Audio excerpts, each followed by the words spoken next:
Hi everybody, welcome to another Premier Guns video, and today we're going to do a bit of a story about one of the most successful competition shotguns the world has ever seen. Now we're going to talk about the Beretta 682, the evolution of the 682 and how it became the 692 and subsequently obviously the 694, which we've done a video on, so do check that out. So the 682 was Beretta's first real competition shotgun.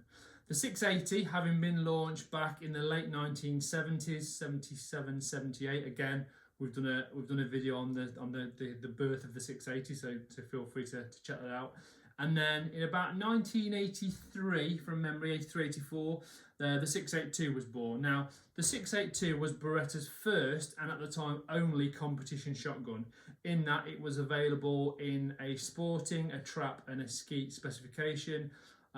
They didn't make a game version of it, and it was specifically designed on a 680 series action to be an out-and-out clay buster that was going to take an awful lot of hammer and an awful lot of shots. The very first ones were completely silver action like the 680 was, but the difference was between the 680 and the 682 is the 682 had slightly different stop dimensions, in that it was the first Beretta to have a palm, so I'll be a bit higher in the comb. It had an adjustable trigger, and the early ones, the barrels were actually, they weren't blue, they were like this painted finish, which I haven't actually got to show you, but anyone who's seen a very early 80s Beretta, 82, 3, 4, 5, I think, they've got like, they almost look like they've been painted with hammerite. But they weren't, it was some type of bluing, but it wasn't traditional bluing, as rust bluing as we now know. So it was an instant hit. The 682 was worldwide. It won medals in the Olympic disciplines, skeet, trap, double trap, and became a firm favourite with UK sporting shooters. Again, like I've touched on in previous videos, the 80s was very much dominated from a clay point of view, with the likes of Winchester, Miracle and Browning. So Beretta were only sort of just breaking in the early 80s, and this for me is the gun that put them on the map. So 682, the silver action one, again it was a multi-choke version in the sporting. The fixed choke trap and skeet guns were non-selective triggers, and although I've seen a few skeet guns and a few trap guns, you know, they're getting quite old in the tooth now, but they're still going. They're very, very solid. You know, nothing has fundamentally changed in the past, God knows, 35, 40 years in terms of the production of the 680 series action. And again, as I touched on the 680 video, if it works and to that degree, why would Beretta want to change anything?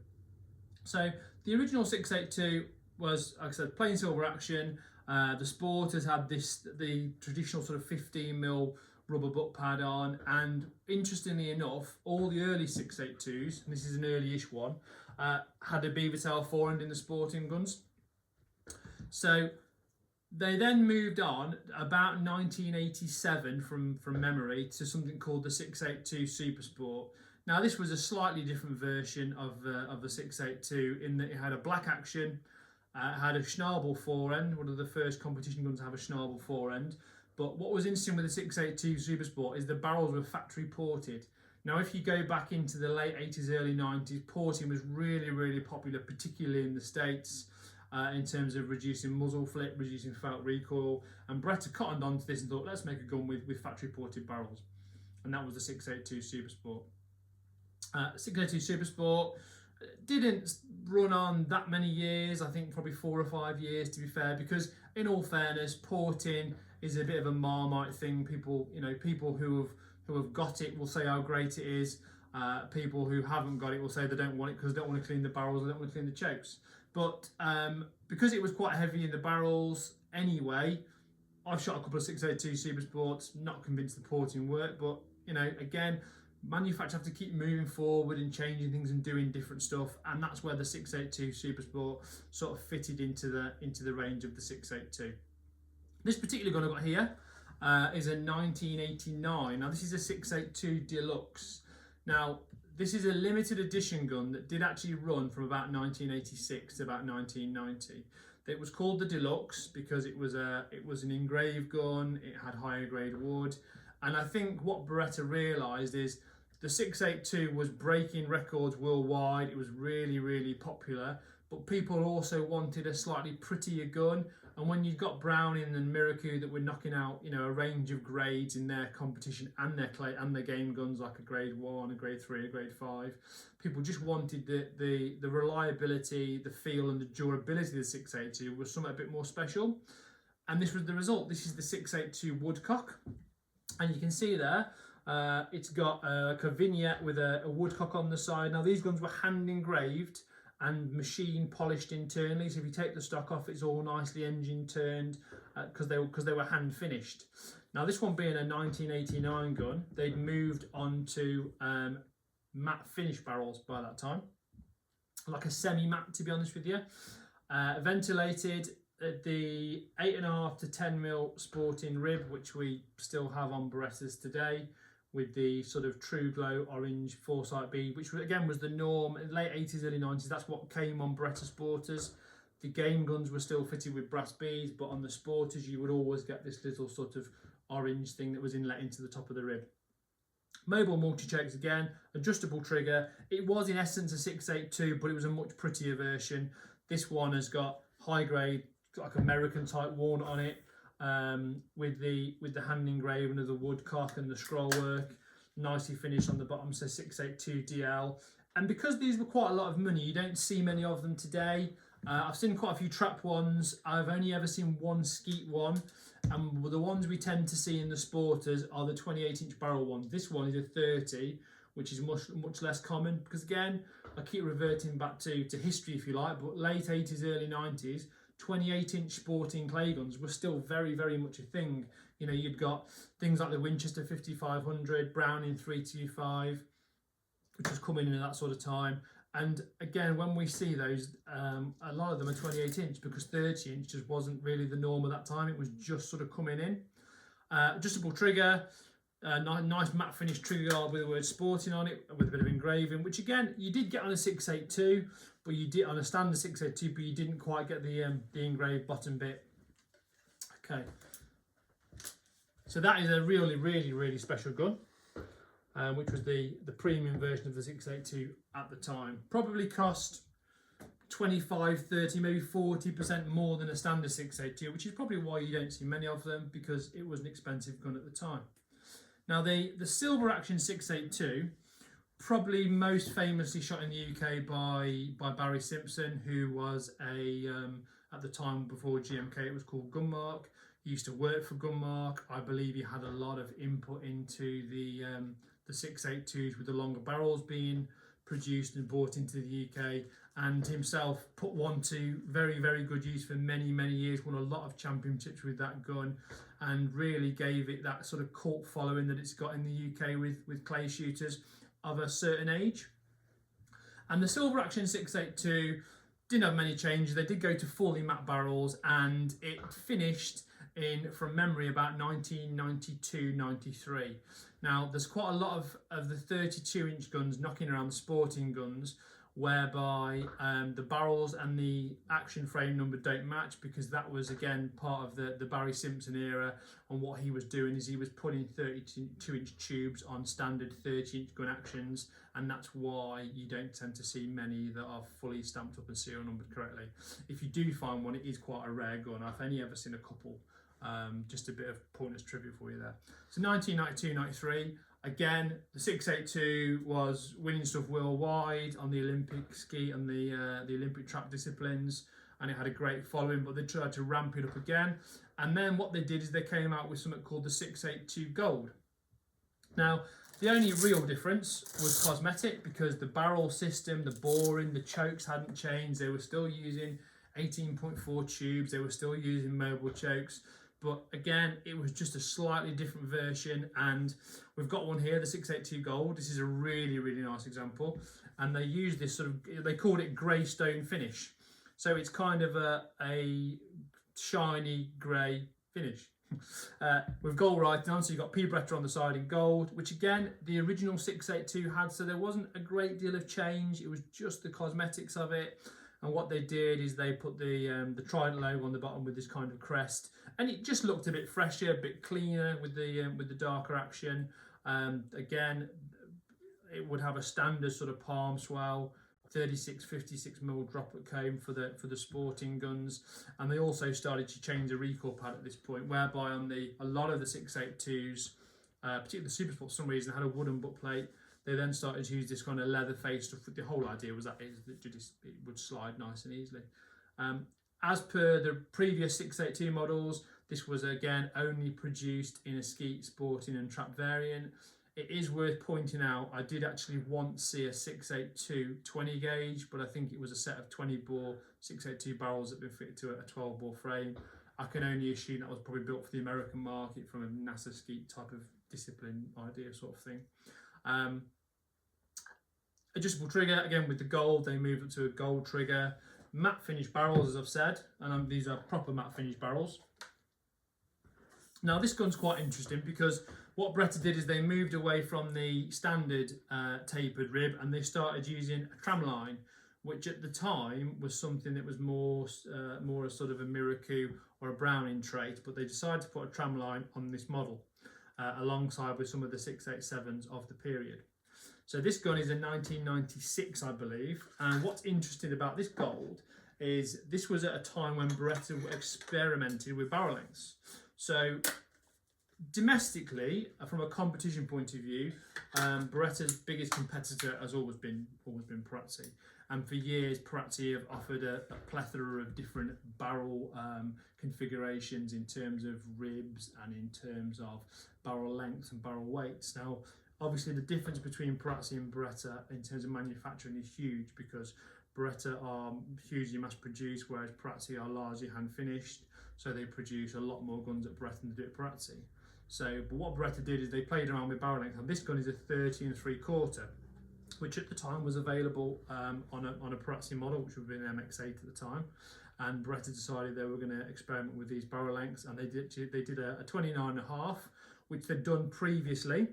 But they then added the 30 3/4 to the range and also a 31.5. And they also, in this particular gun, you could buy a 32-inch, but I believe only in trap specification.